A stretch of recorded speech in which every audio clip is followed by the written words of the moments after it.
પ્રભુ ઈસુ ખ્રિસ્તના સર્વશ્રેષ્ઠ નામમાં આપ સર્વને પ્રેમી સલામ.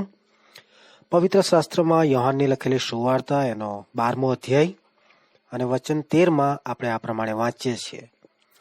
ત્યારે ખજૂરીની ડાળીઓ લઈને તેઓ તેને મળવાને બહાર આવ્યા. તેઓએ પોકારીને કહ્યું કે હોશાના, પ્રભુને નામે ઇઝરાયલનો જે રાજા આવે છે તેને ધન્ય છે.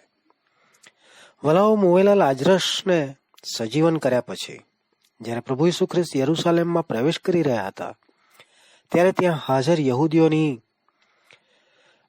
યહૂદીઓ ખજૂરીની ડાળીઓ હાથમાં લઈને તેને મળવા બહાર આવ્યા અને તેઓ પોકારીને કહેવા લાગ્યા, હોશાના, પ્રભુને નામે ઇઝરાયલનો જે રાજા આવે છે તેને ધન્ય છે.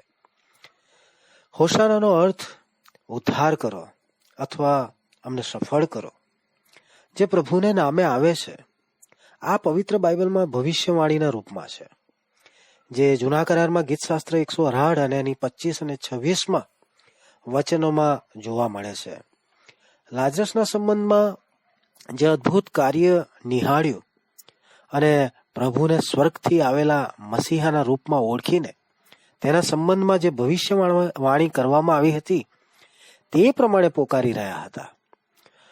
વાલાઓ, મનુષ્ય જાતિને પાપના દાસત્વમાંથી છુટકારો આપવાને સ્વર્ગથી પ્રભુ ઈસુ ખ્રિસ્ત પૃથ્વી પર દેહધારી થયા અને કૃપા તથા સત્યતાથી સંપૂર્ણ પ્રભુ ઈસુ ખ્રિસ્ત પોતાના વચન અને કાર્ય દ્વારા મનુષ્યના વ્યાકુળ મનને આરામ ને શાંતિ આપે છે.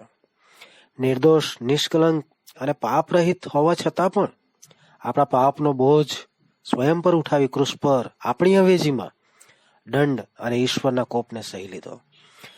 મરણ પામ્યા અને ત્રીજે દિવસે પાછા જીવી ઉઠ્યા. જે કોઈ તેમના પર વિશ્વાસ કરે તે ઉદ્ધાર પામે અને પાપોના દંડથી બચી જાય.